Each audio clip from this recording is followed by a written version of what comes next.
So well आने वाले समय में आप भाई महाराष्ट्र बोर्ड से 10th एंड 12th एसएससी और एचएससी के एग्जाम्स देने वाले हो, तो यहां पे आपके बोर्ड एग्जाम्स के पहले महाराष्ट्र बोर्ड में 3 इंपॉर्टेंट अपडेट यानी कि बदलाव किए गए हैं। कुछ चीजें चेंज की गई हैं जो प्रीवियस ईयर्स के आपके बोर्ड परीक्षाओं के दौरान थी, उसे अब यहां पे आपके बदलाव कर दिए गए हैं। तो आप भाई जिस भी मीडियम से पढ़ रहे हो, lower English medium, Hindi medium, Marathi medium, ये तीनों अपडेट हर एक स्टूडेंट बस 10th एंड 12th का होना चाहिए, उन लोगों के लिए कंपलसरी है। मैं महाराष्ट्र बोर्ड में जो मराठी में कर रहे हैं उनके लिए मैं समझा दूंगा मराठी में, एंड जो बच्चे हिंदी मीडियम वाले भी हैं, जो लोअर इंग्लिश वाले हैं, जिनको मराठी सब्जेक्ट में एक ही है, उनके लिए मैं बता दूंगा कि क्या अपडेट है क्या नहीं। तो इस वीडियो का एंड तक जरूर देखना, एंड अगर चैनल पे नए हो तो ऑल्सो सब्सक्राइब जरूर कर दीजिएगा ऐसी महाराष्ट्र बोर्ड से जुड़ी हर एक खबर पाने के लिए। साथ में टेलीग्राम ग्रुप और व्हाट्सएप ग्रुप का लिंक डिस्क्रिप्शन में, आप हमें दोनों जगह पे जाके ज्वाइन कर सकते हो, राइट।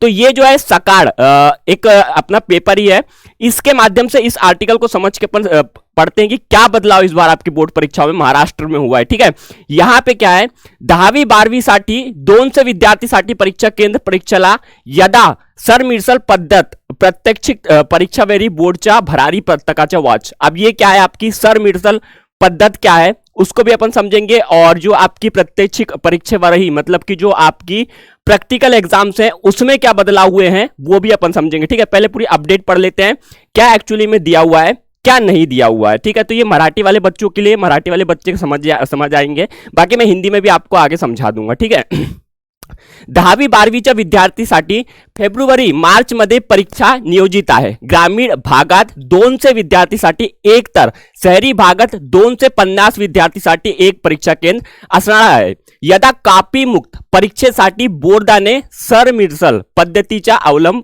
करण्याचा निर्णय घेतला आहे।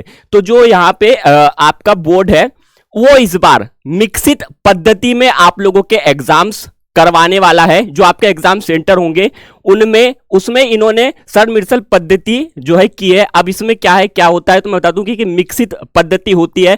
जैसे कि आपको पता होगा कि 10th के बाद में आपके 11th क्लास में जो है हमारे यहाँ पे महाराष्ट्र में जूनियर कॉलेज बोला जाता है, राइट। अब बाकी स्टेट में देखोगे तो उससे यार एक स्कूल ही देखा जाता है, लेकिन यहाँ पे अपने इधर पे अपन जूनियर कॉलेज ही बोलते हैं, उसको कॉलेज की कैटेगरी में ही डाल देते हैं, बट जूनियर कॉलेज, राइट। तो उस केसेस में क्या होता था कि यहाँ पे एक अगर आपका कॉलेज है और एक आपका नियर बाय सेंटर है, वहां पे आपका कॉलेज अगर आपका एग्जाम सेंटर अगर अलॉट कर दिया है तो वो एक ही कॉलेज के बहुत सारे बच्चों को वहीं पे डाल दिया जाता था, जिससे क्या होता था कि यहाँ पे परीक्षा में कॉपी वगैरह होने के चांसेस थे, नकल ज्यादा होती थी। जिस चक्कर में क्या हुआ कि अब जो है मिक्सित पद्धति में अलग अलग कॉलेज के जो बच्चे हैं उनको अब बैठाला जाएगा, और जो नियर बाय कॉलेज है तो एक ही कॉलेज के बच्चों को नहीं बैठाला जाएगा। ये 12th वाले बच्चों के लिए काफी एप्लीकेबल चीजें होंगी। तो मिक्सित पद्धति में आपको सेंटर्स दूर दूर तक के यहां पे अलॉट किए जा सकते हैं। ठीक है, तो ये आपका था।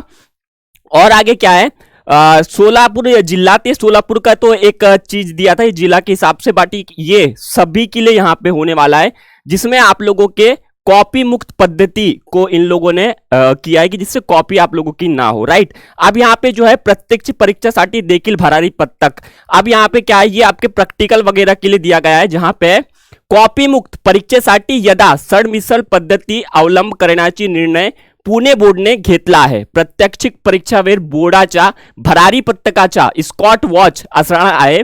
प्रत्यक्ष परीक्षा कागदेपत्री नव्हे तर प्रत्यक्ष घेणे अपेक्षित आहे। तो यहाँ पे इनका कहना है कि हर बार क्या होता था कि प्रैक्टिकल एग्जाम्स में आपका नियर में ही कुछ चीजें होती थी, वहां पे उतना ढंग से ये चीजें नहीं होती थी, जिससे क्या होता था कि बहुत सारा नकल वगैरह ज्यादा होती थी। इन केसेस में अब क्या होगा कि एक टीम जो है आपकी गठित की जाएगी, वही आपका यहाँ पे पूरा देख रेख करेगी, और उसी के अंदर में आप लोगों का ये चीजें होने वाला है। ठीक है, सरमिसळ पद्धति में अभी भी अगर जिस लोगों को कंफ्यूज होगा तो मैं तुम्हें फिर से एक बार बता देता हूं मराठी वालों को कि क्या है एक्चुअली में। देखो मैं तुम्हें बता देता हूं, दरवर्षी सर्वांस कनिष्ठ महाविद्यालयातील विद्यार्थी त्यांना नेमून दिलेल्या केंद्रावर परीक्षा घ्यायचे, पण आता एक कनिष्ठ महाविद्यालयातील विद्यार्थी एकाच परीक्षा केंद्रावर नसतील।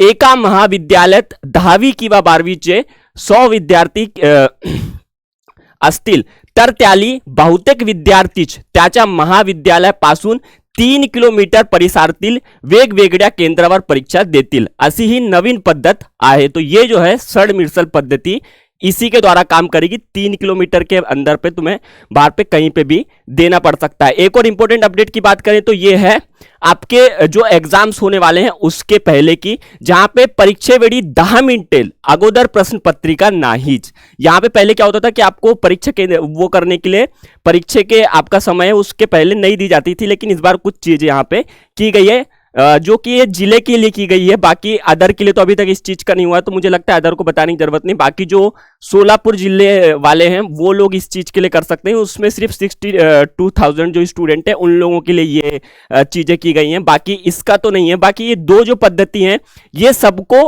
हमारा जो पुणे बोर्ड है उनके द्वारा किया गया हो। आई होप आप लोगों को दी हुई जानकारी समझ में आ चुकी होगी। बाकी और कोई चीजें तुम्हें समझ में नहीं आ रही है, क्योंकि मोस्ट ऑफ द जो स्टूडेंट होते हैं वो मराठी और हिंदी वाले जो मीडियम में होते हैं वो कंफ्यूज हो जाते हैं, तो इसलिए मैंने आपको दोनों ही टाइप के स्टूडेंट के लिए चीजें बता दी हैं। तो आपको अब इस हिसाब से तैयारी करना है कि भाई खुद पे जो है आपको तैयारी अच्छे से करके जानी है। बाकी अदर का तो तुम्हारे पहले क्या था कि बच्चे मिल भी जाते थे तुम्हारे एक सेंटर में, लेकिन अब जो है इस पद्धति को और बेटर कर दिया जाएगा। आने वाले समय में तुम्हें थोड़ा सा और स्ट्रिक्ट रूल देखने को मिल सकता है। रियलिटी अगर देखो इन ग्राउंड तो शायद ये आपके चुनाव हो सकते हैं जो कि 2024 के होने वाले हैं, और इस चीज में थोड़ा सा कंफ्यूजन है। अब देखते हैं, बाकी अगर कोई और अपडेट आती है आपको जानकारी देके बता दी जाएगी।